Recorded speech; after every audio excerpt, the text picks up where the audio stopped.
El Evangelio eterno.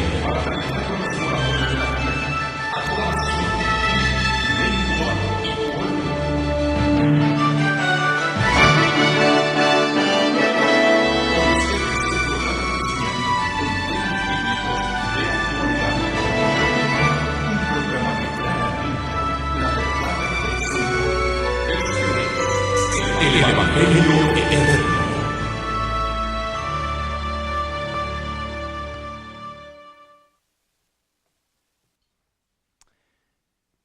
Les damos una cordial bienvenida a cada uno de ustedes, tanto a los que están aquí con nosotros en Tacoma, Washington, para compartir la palabra de Dios, como aquellos que se nos han unido a través de el internet, a través de la pantalla, y aquellos que a través de los videos están viendo también esta serie. Que el Señor les bendiga y que las bendiciones también les arropen donde quiera que ustedes están. Antes de abrir el santo libro de Dios, vamos a tomar un momento para encomendarnos al Señor. Los que puedan me acompañan de rodillas, por favor.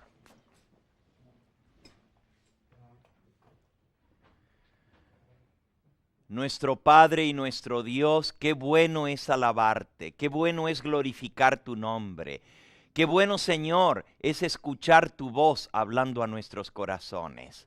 Gracias porque tú has sido bueno con nosotros. Gracias por tu infinita misericordia, porque has tenido paciencia, a pesar de que somos un pueblo rebelde y duro de cerviz. A pesar de que este mundo ha prácticamente colmado la medida de la indignación. Sin embargo, tú todavía nos envías mensajes de amonestación, mensajes de llamado, llamándonos al arrepentimiento, a prepararnos para el día de tu venida. Padre Santo, dirígenos ahora en el estudio de tu palabra. Hay necesidades en medio de tu pueblo. Hay personas que están dolidas, que están golpeadas, que están sufriendo por alguna necesidad. Hay algunos que tienen algún ser querido enfermo, otros que ellos mismos están padeciendo alguna enfermedad. Pon tu mano sanadora sobre ellos.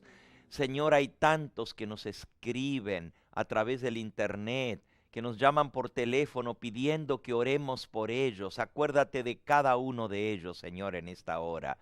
Y en forma especial, sé propicio a nuestras necesidades, no por mérito alguno en nosotros, sino en la sangre preciosa de Jesús. Ahora, al abrir tu santo libro, te pedimos que nos ayudes a trazar correctamente la palabra de verdad y que tu mensaje haya cabida en nuestro corazón. Gracias por escucharnos y gracias por saber que tú estás en nuestro medio, porque tú dijiste que donde quiera que tu nombre es invocado, donde hay 2 o 3 reunidos en el nombre de Jesús, tú estarías en medio de nosotros a través de tu Espíritu Santo. Te damos la bienvenida, pues, no solo a este lugar, sino también a nuestro corazón. En el nombre precioso de Jesús. Amén.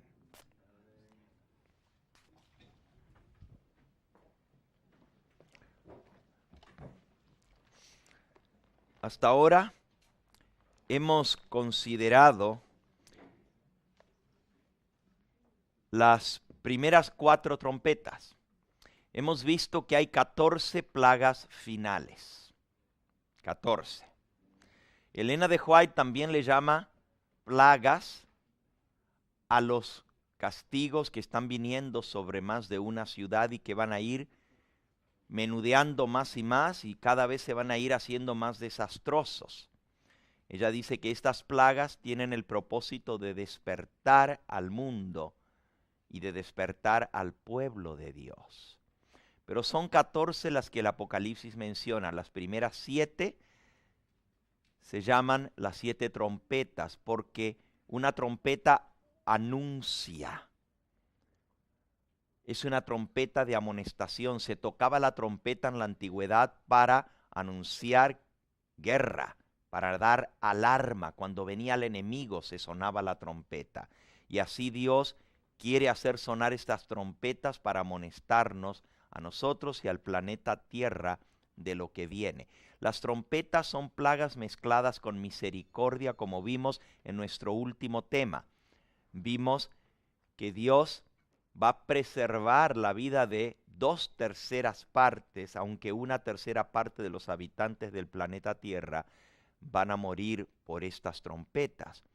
Eso muestra la misericordia de Dios. Eso muestra que Él es un Dios generoso, porque no va a destruir a todos, que se merecería la tierra ser completamente destruida. La razón por la cual Dios envía estos castigos es para que el pueblo entienda. A veces no entendemos hasta que no viene la calamidad, y somos así los seres humanos. Cuando todo va bien, cuando todo está sobre ruedas, cuando no hay ningún problema, pues nos olvidamos de Dios, ¿verdad? Pero cuando viene la enfermedad, cuando viene la desgracia, cuando perdemos el trabajo, cuando se sacude nuestro hogar, ahí es cuando nos acordamos de Dios. Entonces Dios mezcla la amonestación con el castigo para que la gente preste atención. Si solamente da amonestación como en los días de Noé, pues la gente no escucha, no cree. Si solamente manda castigos, la gente no entiende. Por eso Dios manda el castigo con la amonestación, y Él va a tener 144,000 hijos suyos que van a dar el mensaje y van a explicar por qué están sucediendo estas desgracias, explicando que queda muy poco tiempo para el cierre de la gracia, explicando que la hora del juicio de Dios se va a acabar, explicando que el juicio de los vivos ha comenzado y que la generación que está viva va a ser juzgada en la balanza de Dios, que por eso necesitamos volvernos al camino de Dios, temerle a Él, darle gloria y hacer su voluntad guardando sus mandamientos. Ahora vamos a considerar las últimas o las próximas 2 trompetas. La primera en nuestra primera presentación, luego haremos un pequeño receso y luego iremos a la 6ª trompeta para entonces terminar el día de mañana con la 7ª trompeta. Vamos a abrir nuestras Biblias en Apocalipsis capítulo 9. Y aquí vamos a encontrar la presentación de la 5ª trompeta. Apocalipsis capítulo 9. Dice el 5º ángel. Bueno, vamos a leer desde el versículo 13, el versículo anterior. El 8:13. Miré y oí a un ángel volar por en medio del cielo, diciendo a gran voz: ¡ay, ay, ay! De los que moran en la tierra, a causa de los otros toques de trompeta que están para sonar los 3 ángeles. Ya sonaron 4, faltan 3, pero los 3, por eso dice ay, ay, ay, porque son 3 ayes. Si ustedes se fijan nuevamente, ahí mismo en el capítulo 9, en el versículo 12, dice: el primer ay pasó, y aquí vienen aún 2 ayes después de esto. ¿Verdad? Así que a estas 3 últimas trompetas se les llaman ayes. Ay, ay, ay. ¿Por qué ay, ay, ay? Porque es peor que lo que vino primero. Las otras son terribles, y lo vimos esta mañana.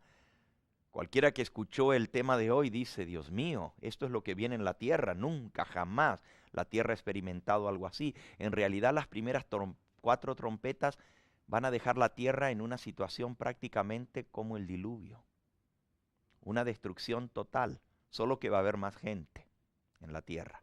Porque el diluvio fue castigo, pero esto es castigo con misericordia. En el diluvio Dios dijo: voy a poner fin a toda la vida. Pero sin embargo dio 120 años de amonestación. ¿Pero cuántos se convirtieron en la amonestación? No, esos ya estaban convertidos antes que comenzara a predicar Noé. Su familia ya estaba con él. Bueno, lo bueno es que la mantuvo, ¿verdad? Porque algunos pastores salen a predicar a otros y pierden su familia en el proceso. Pero él por lo menos salvó a sus hijos, salvó a sus nueras. Bueno, no él, Dios lo salvó, ¿verdad? Pero Noé predicó por 120 años y prácticamente no tuvo resultado su predicación. ¿Por qué? Porque no creyeron la amonestación, no creyeron que venía el diluvio.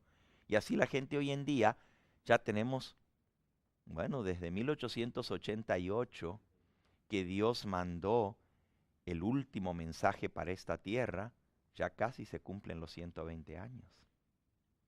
En el 2008 se van a cumplir, el año que viene, los 120 años desde 1888, que fue el comienzo del fuerte pregón.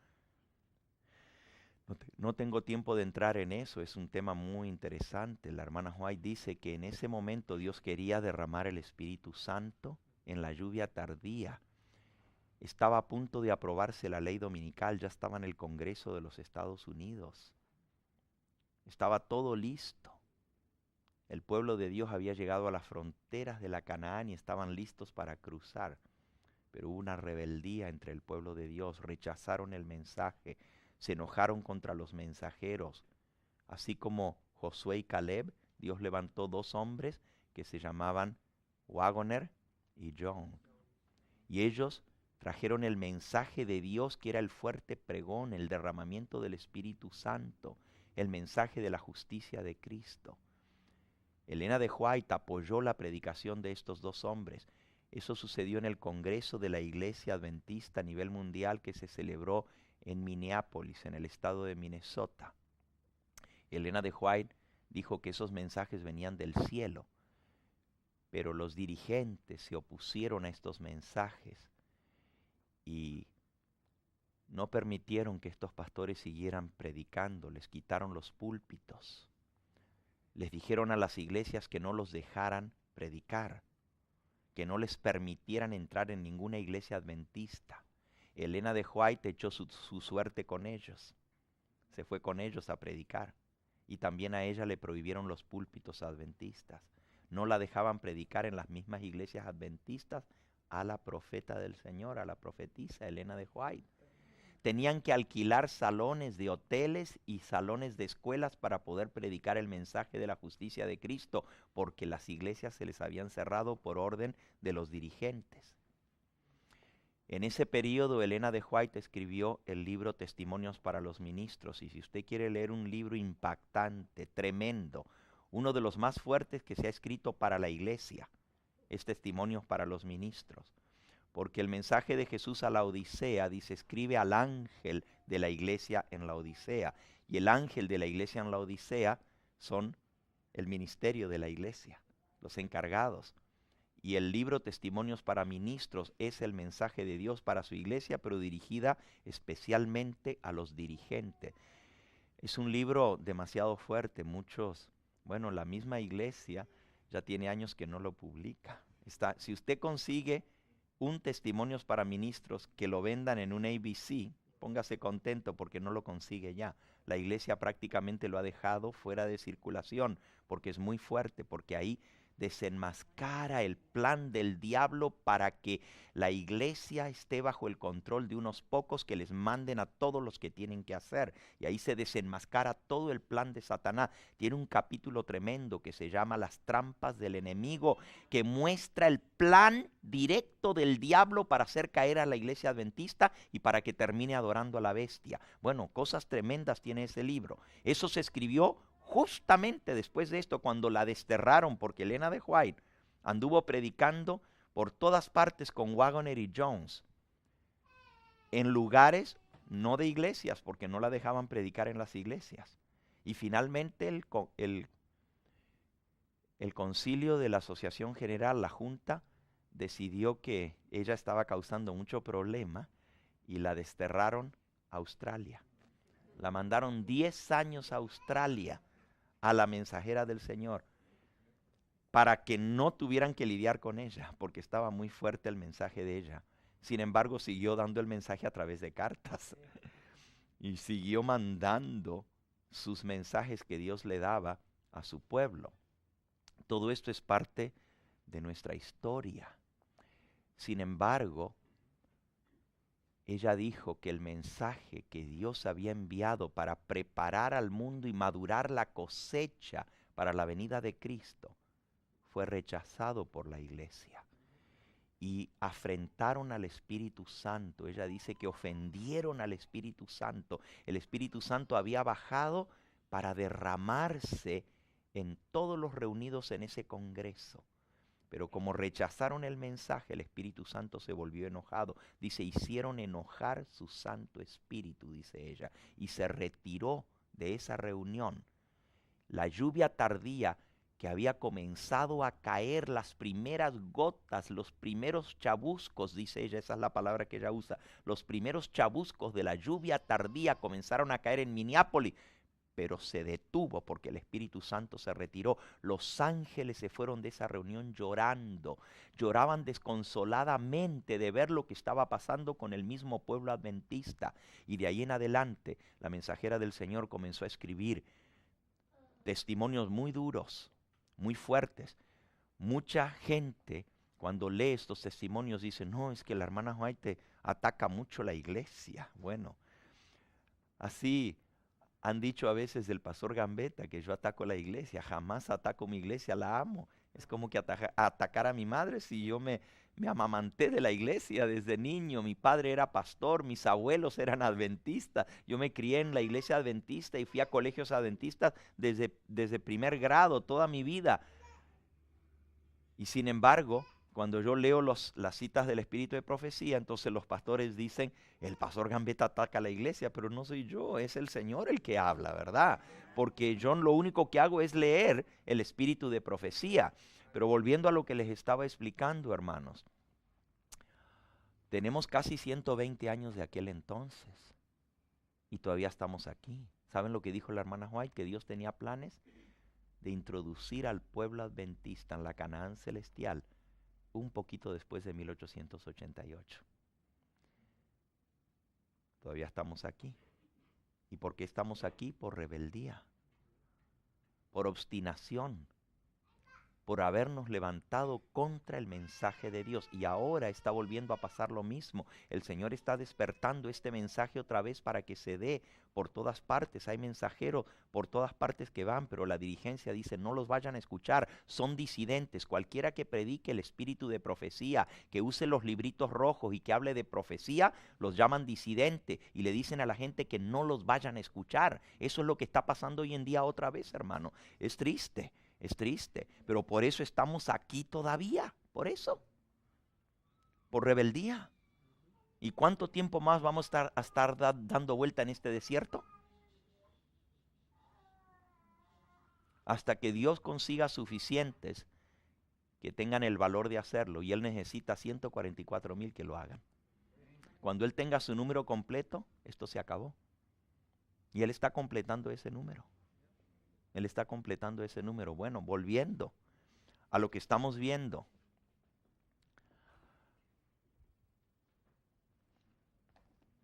Dios quiere que nosotros entendamos estas cosas, que hay un mensaje que dar al mundo. Decía yo que las primeras trompetas van a sacudir al mundo. Pero lo que sigue es más grave, porque la Biblia los presenta como 3 ayes. Ay, ay, ay. En inglés, wow, wow, wow. ¿Okay? Ay, ay, ay. Porque son peores las 3 que vienen que las primeras. ¿Y por qué son peores? Miren, las primeras iban dirigidas hacia los elementos de la tierra. O sea, iban dirigidas a la tierra, al mar y a los árboles. Pero las últimas 3 van dirigidas a los seres humanos. Solo que no es Dios el que va a infligir eso, sino el diablo. Vamos a leer la 9ª trompeta. Pero en la 9ª trompeta se marca la aparición del anticristo en la tierra. El establecimiento de la bestia, de su imagen, y la aparición del mismo diablo que se va a aparecer en persona. Está todo en la 5ª y 6ª trompeta. Vamos a leer de esto. Lo vamos a leer primero, no lo voy a explicar. Y después de que lo lea, Entonces vamos a entrar a explicarlo frase por frase. Apocalipsis 9, versículo 1 hasta el 12. Nomás lo leo, no lo voy a comentar. El quinto ángel tocó la trompeta y vi una estrella que cayó del cielo a la tierra y se le dio la llave del pozo del abismo. Y abrió el pozo del abismo y subió humo del pozo como humo de un gran horno. Y se oscureció el sol y el aire por el humo del pozo. Y del humo salieron langostas sobre la tierra, y se les dio poder como tienen poder los escorpiones de la tierra. Y se les mandó que no dañasen a la hierba de la tierra, ni a cosa verde alguna, ni a ningún árbol, sino solamente a los hombres que no tuviesen el sello de Dios en sus frentes. Por cierto, dije que no iba a comentar, pero solo me detengo para seguir leyendo sobre esa frase. Esta es una de las pruebas que las trompetas están en el futuro y no en el pasado, porque dice que van a afectar a los que no tienen el sello de Dios en su frente. Y el sello de Dios en la frente no se puso en la Edad Media, es algo escatológico ahora para el tiempo del fin. Por eso sabemos que las trompetas, como dice Elena de White, están en el futuro y no en el pasado. ¿Ok? Tuvieron un cumplimiento en el pasado, pero ahora se están por cumplir otra vez. Sigo leyendo.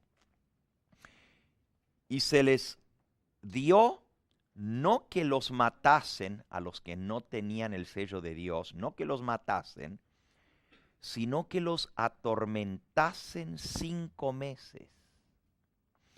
Y su tormento era como tormento de escorpión cuando hiere al hombre. En aquellos días los hombres buscarán la muerte, pero no la hallarán.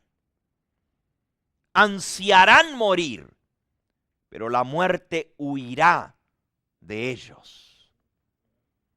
El aspecto de las langostas era semejante a caballos preparados para la guerra. En las cabezas tenían como coronas de oro. Sus caras eran como caras humanas.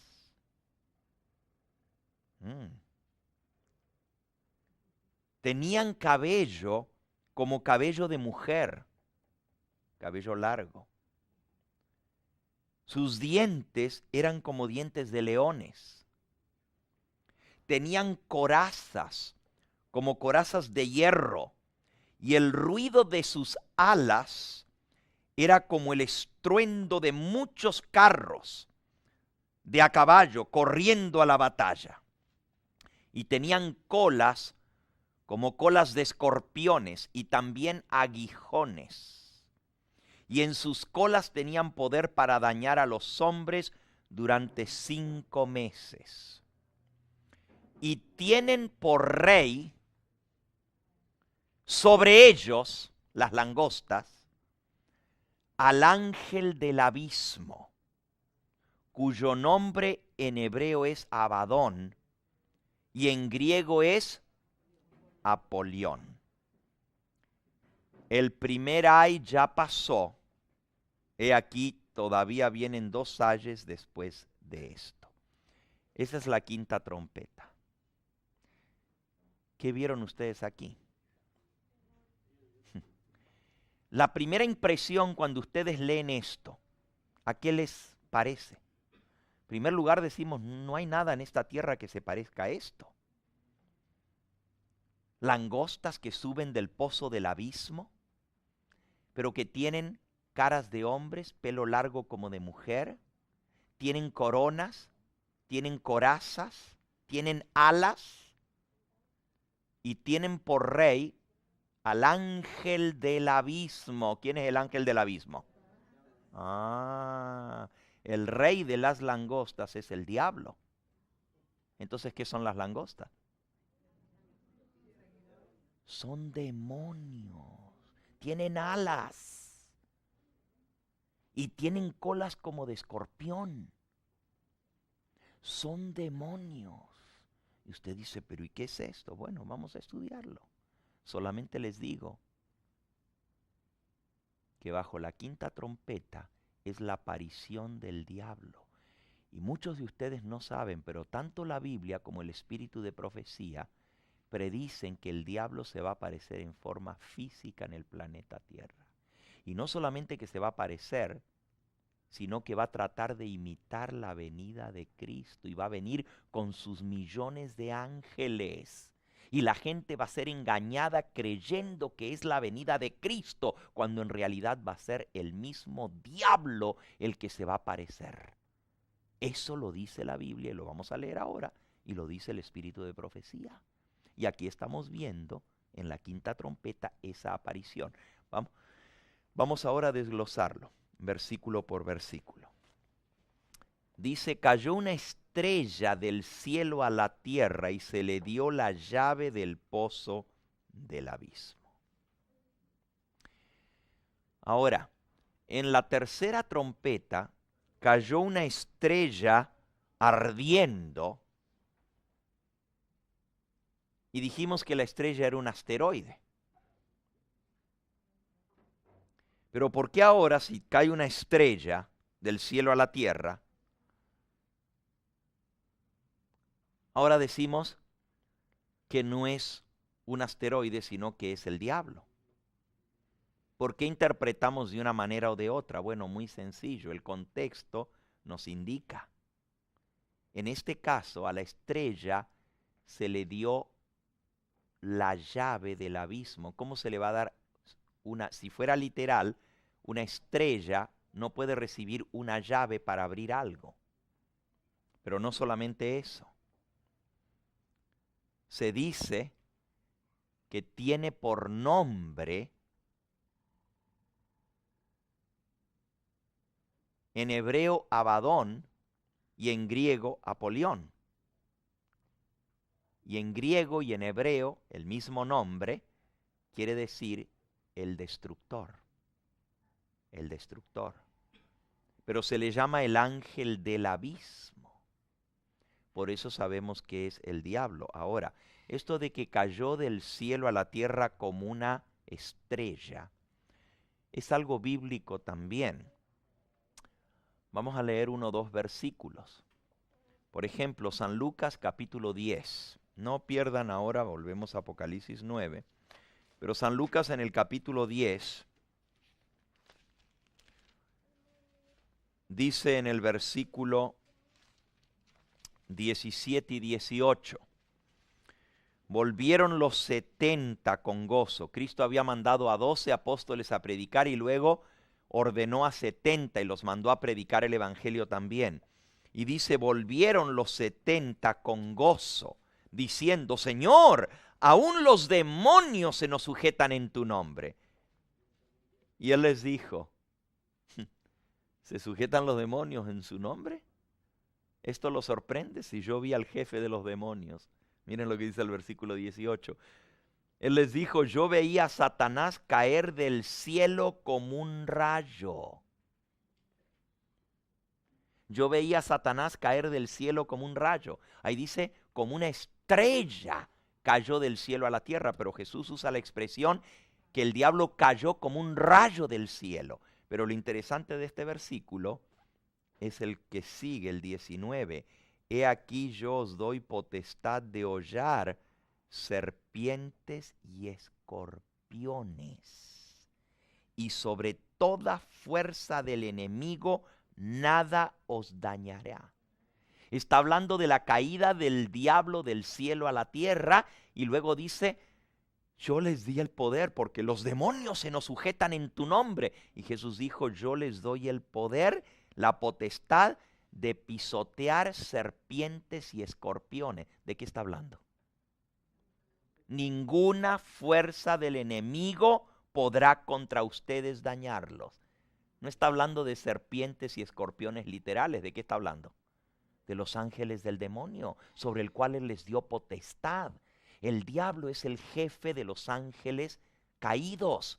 Y a los ángeles caídos, al igual que el diablo en la Biblia, se le llama la serpiente antigua, se le llama dragón o serpiente antigua, pero a los secuaces de él, los ángeles que fueron arrojados del cielo, se les llama serpientes y escorpiones. Cuando la Biblia habla de escorpiones, está hablando de ángeles caídos. ¿Se fijaron? Vamos a ver unos versículos más. ¿Por qué le llama al diablo una estrella que cayó del cielo? En el libro de Apocalipsis, las estrellas representan ángeles. Vamos a leerlo. Vamos de vuelta a Apocalipsis. ¿Okay? Vamos a Apocalipsis capítulo 1 y después al 12. En el capítulo 1 y en el versículo 20 dice: el misterio de las 7 estrellas, fíjense, estrellas que has visto en mi diestra, y de los 7 candeleros de oro. Las 7 estrellas son los ángeles de las 7 iglesias, y los 7 candeleros que has visto son las 7 iglesias. Aquí la misma Biblia nos da el simbolismo de estos símbolos. Dice que los candeleros, los 7 candeleros representan las 7 iglesias, pero los 7 ángeles de las iglesias, perdón, las 7 estrellas representan 7 ángeles. O sea, una estrella representa ¿qué? Un ángel. Pero para que sea más claro todavía, vamos al capítulo 12. Y en el capítulo 12 y en el versículo 3 nos habla del diablo. Dice el versículo 3: también apareció otra señal en el cielo.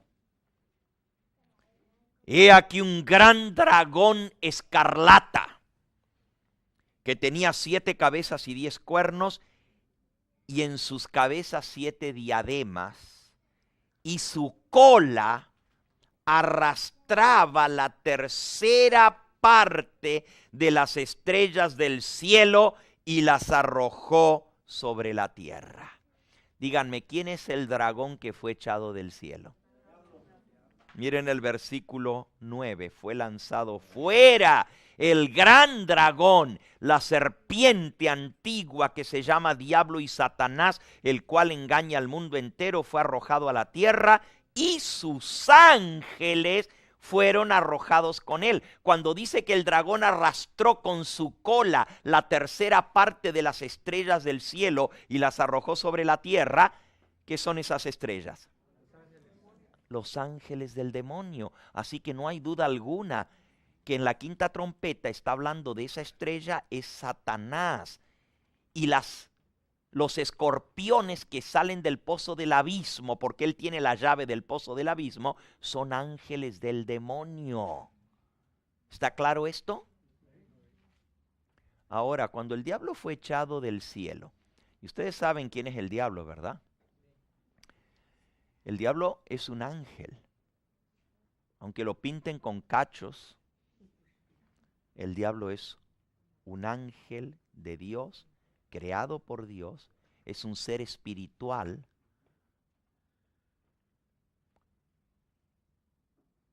Un ángel muy inteligente, posiblemente el más inteligente de todos los ángeles que Dios creó, y el más hermoso. Dice que era completo en hermosura,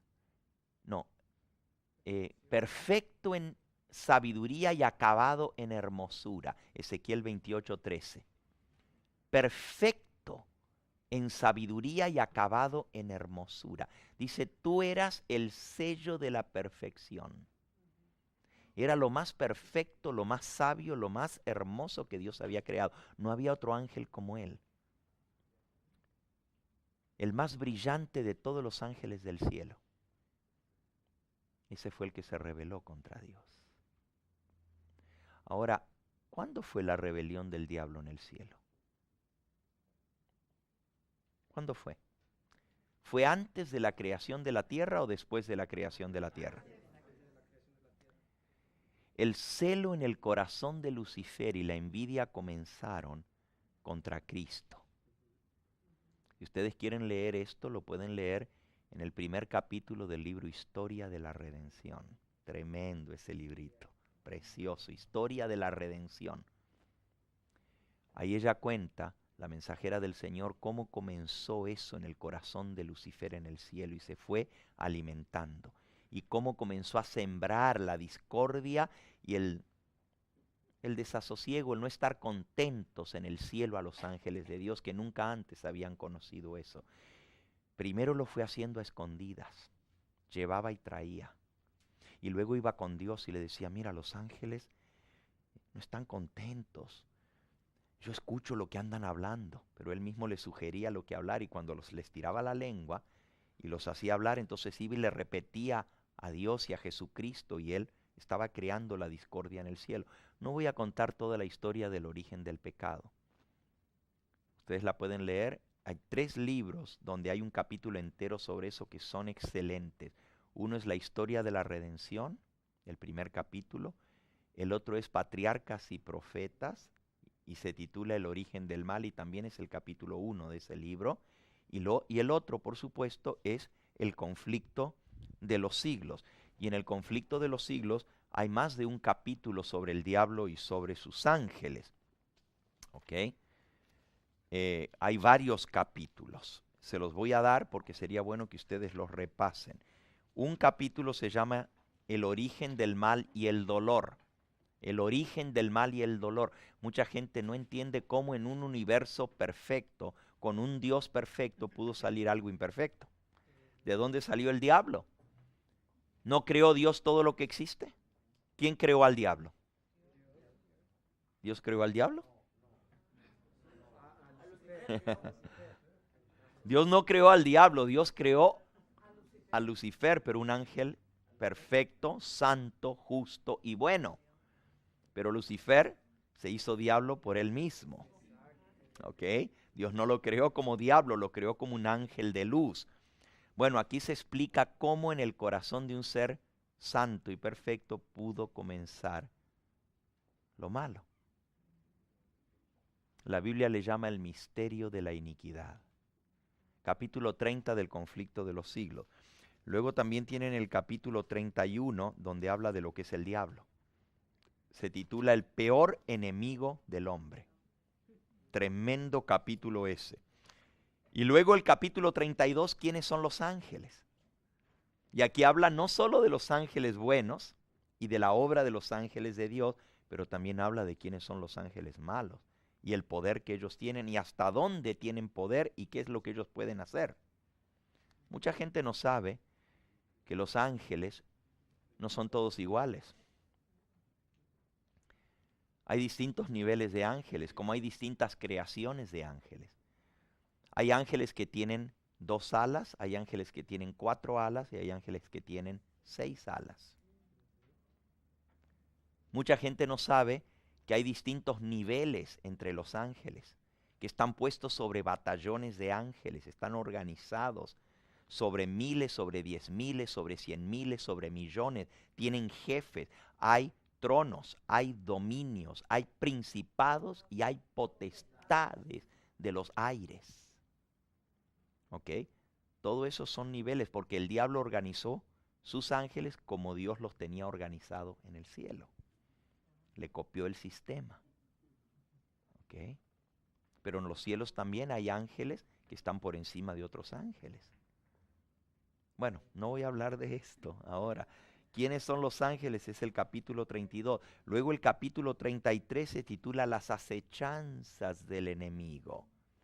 Cómo trabaja el diablo para hacer caer a los seres humanos y también a los creyentes. El capítulo 34 es la mentira, la primera mentira del diablo, el misterio de la inmortalidad. La primera mentira del diablo, no moriréis, sino que seréis como dioses. Y entonces, fíjense cuántos capítulos les estoy dando. El 35 es, pueden hablarnos nuestros muertos. Eso tiene que ver con la mentira del diablo, de que los muertos pueden entrar en comunicación con los vivos, que es la base del espiritismo y del satanismo. Ese es el dominio de Satanás, lo que él usa para engañar. ¿Ok? Todos esos capítulos, desde el 30 hasta el 35 hablan sobre el origen del diablo, del mal y de los ángeles caídos. No me voy a detener mucho en esto porque quiero explicar la quinta trompeta. Pero mi pregunta fue, ¿cuándo fue echado el diablo del cielo?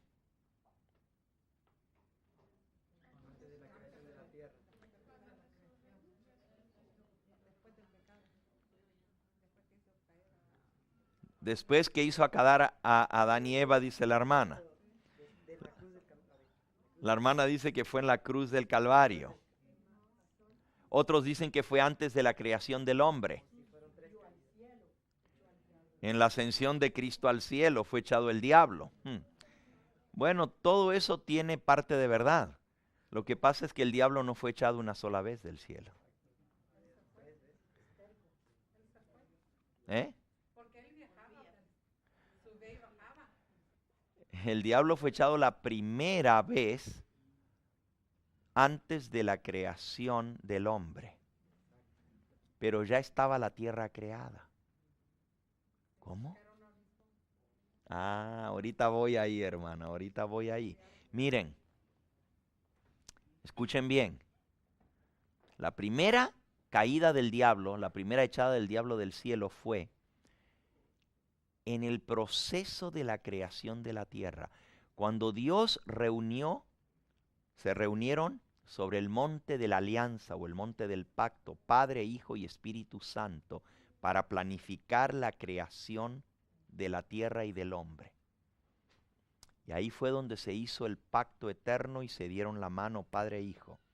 Vamos a crear, vamos a dar libre albedrío a los seres humanos, pero si entra la rebelión, o cuando entre la rebelión, el Hijo se comprometió a salir de garante y de salvador y de sustituto del hombre. Pero eso fue en secreto, ese era el misterio de la piedad que estaba escondido desde edades eternas. Como el diablo, que todavía no era diablo, pero ya había en su corazón desafecto contra Dios.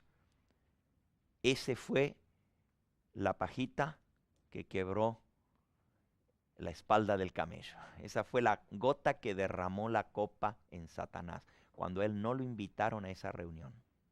Y él dijo que eso era injusto. Y le hizo, ya de ahí para adelante su rebelión fue abierta. Antes era encubierta, pero de ahí se rebeló abiertamente. Dijo, no voy a obedecer más a Dios porque a mí no me toman en cuenta, y comenzó a sembrar la cizaña en el corazón de los ángeles. Bueno, la historia es muy interesante. Si leen en Historia de la Redención, Dios aún le dio la oportunidad a los ángeles de arrepentirse, y aún Lucifer tuvo oportunidad de echarse para atrás.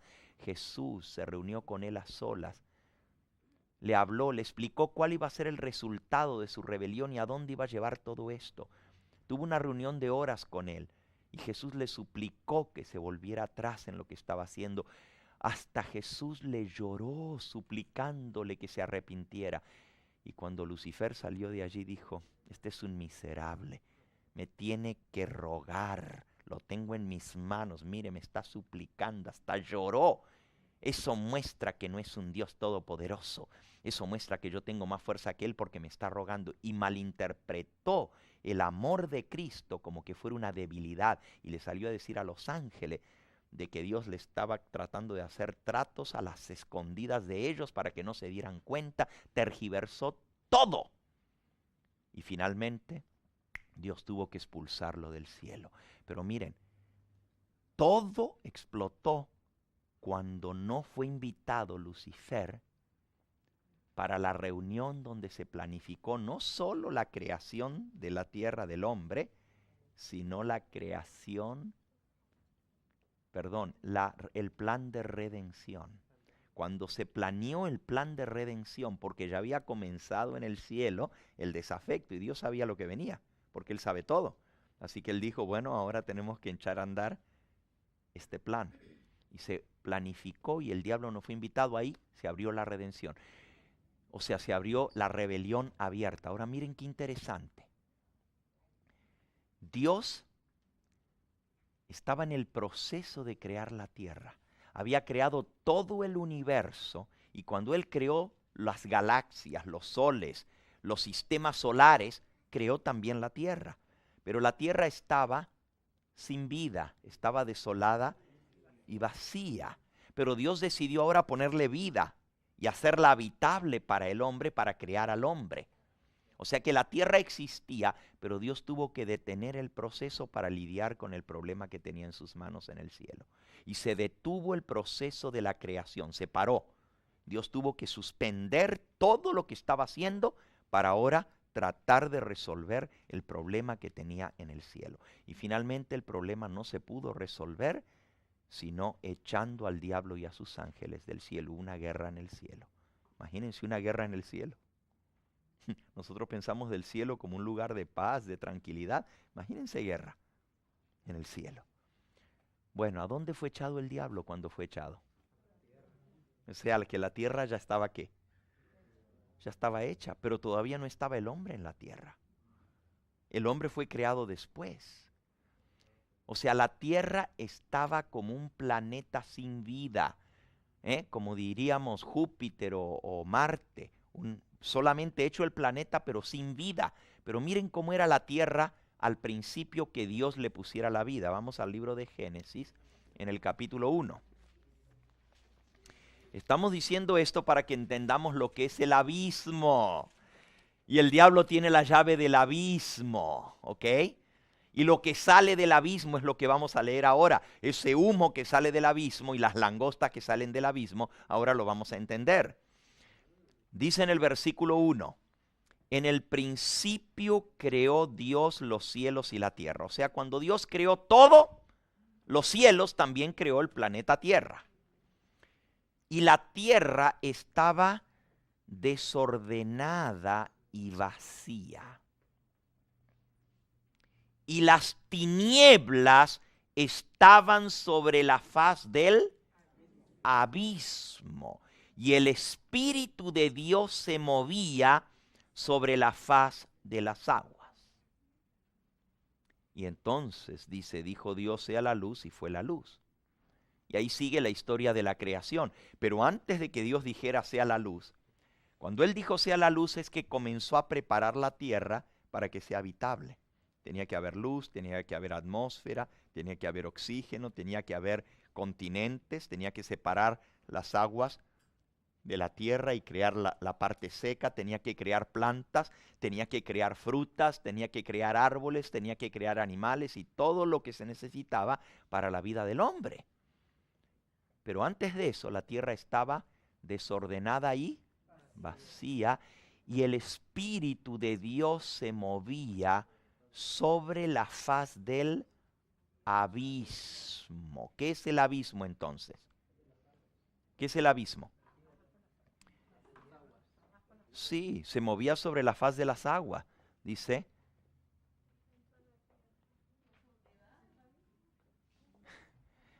Bueno, para nosotros la palabra abismo significa un precipicio muy grande.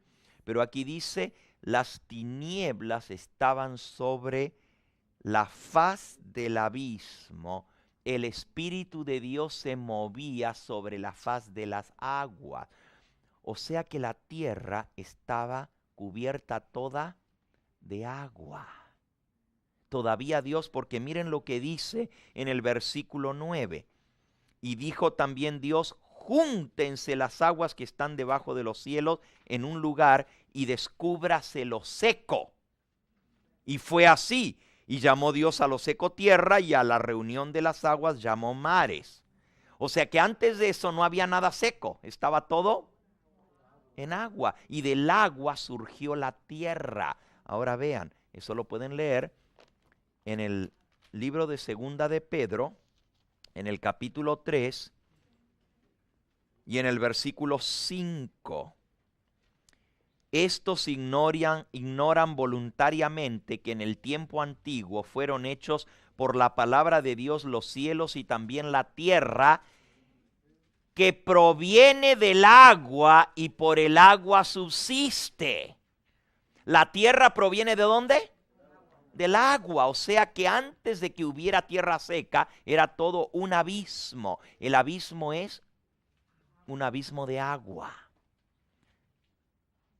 Ahora, esto se pone interesante. La tierra desordenada y vacía, la Biblia le llama el abismo, cubierta de tinieblas, sin luz, y cubierta de agua.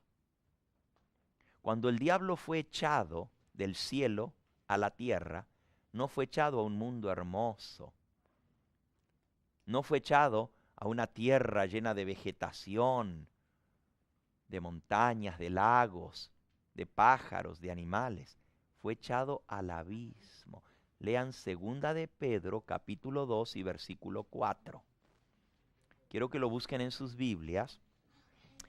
Y el que tenga una Biblia que diga la palabra abismo en ese versículo, que se pare y lo lea. 2 de Pedro, capítulo 2 y versículo 4. Aquella Biblia que tiene el hermano Alex va a decir lo que yo quiero que diga.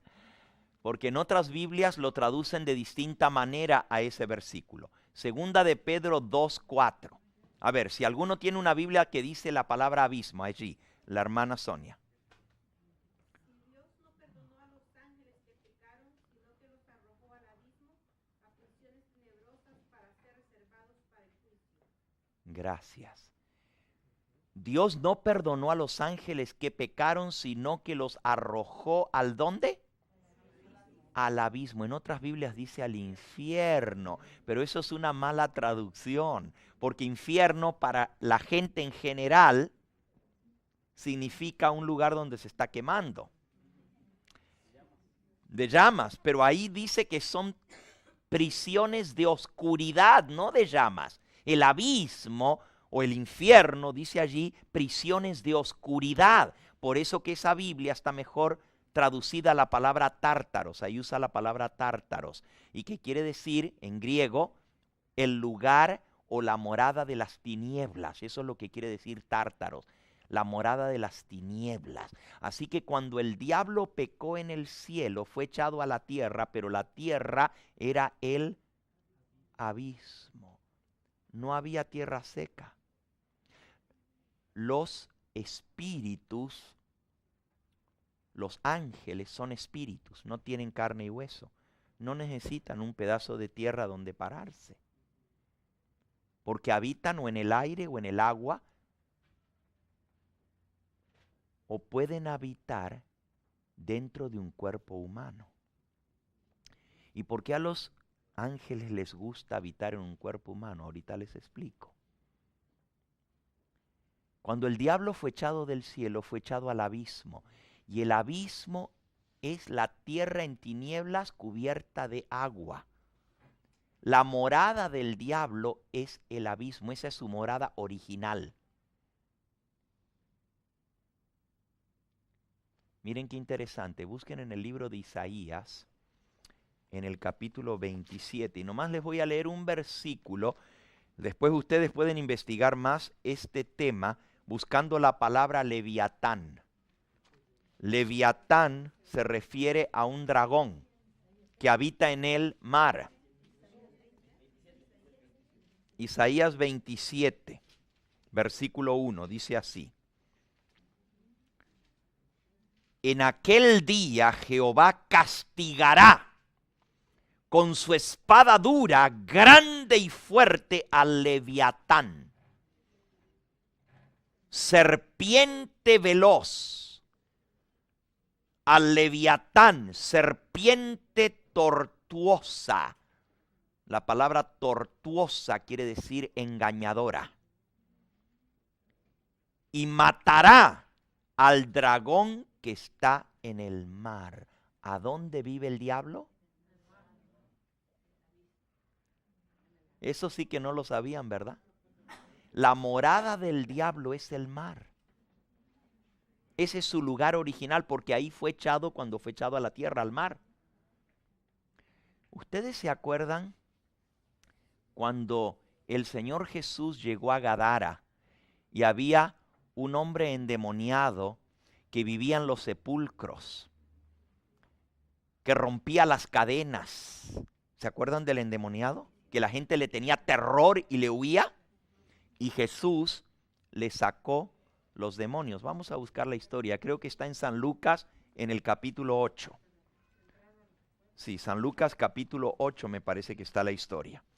Y miren qué interesante la conversación entre Cristo y los demonios.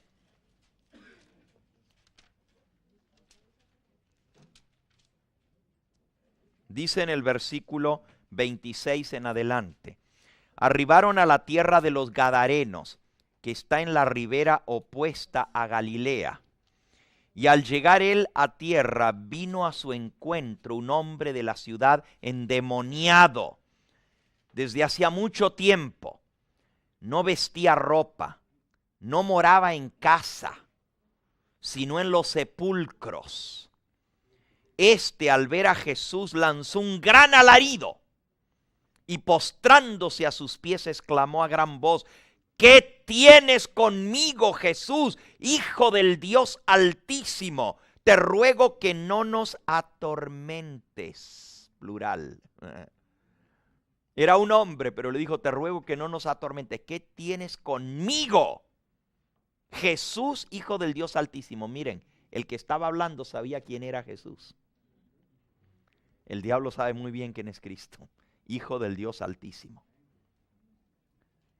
Porque mandaba al espíritu, dice el 29, al espíritu inmundo. En la Biblia se le llama demonios, por eso el hombre se llama endemoniado, quiere decir que estaba poseído de demonios, o también se les llama espíritus inmundos a los ángeles caídos. Los ángeles son espíritus y en este caso es un espíritu inmundo, ¿ok?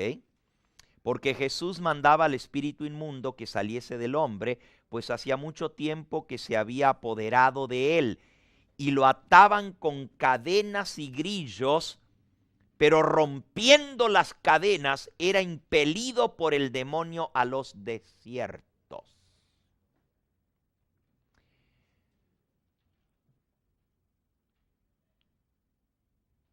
Yo me tengo que detener aquí, porque hice un estudio de la palabra desierto. Y resulta que la palabra desierto también en la Biblia se traduce como abismo. Y son los dos lugares en los cuales habita el demonio: en el mar y en el desierto. No voy a explicar más. Simplemente que en los desiertos habita el demonio. Por eso el diablo tentó a Cristo en el desierto. Por eso al desierto se le llama en la Biblia abismo. Algo desolado, desierto, es la habitación de los demonios, igual que el océano.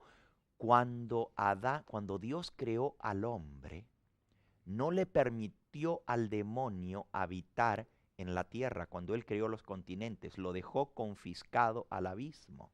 Y le dio solamente potestad de poder tentar a Adán y Eva en un solo lugar: en el árbol del conocimiento del bien y del mal. No podía andar dando vuelta por la tierra como él quería. Tenía que estar o en el mar o solamente podía tentarlo en ese lugar. No podía seguirlo por todo el jardín del Edén. Tristemente, Eva se apartó de su marido, se fue sola, llegó a donde estaba ese árbol y el diablo la tentó y la hizo caer. Ahora, miren qué interesante. Jesús le preguntó al endemoniado, versículo 30. Noten que los demonios lo llevaban a los desiertos al hombre. Y Jesús le preguntó al endemoniado, le dijo al endemoniado: ¿cómo te llamas? Y él respondió: Legión, porque muchos demonios habían entrado en él. ¿Cuánto es una legión? Una legión del ejército romano, que era lo que estaba gobernando Israel en esa época, una legión de soldados romanos, eran 10,000 soldados. Eso era una legión.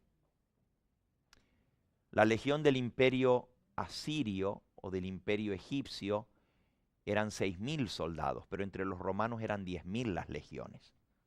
No sabemos así que si son 6,000 o 10,000, pero era una legión.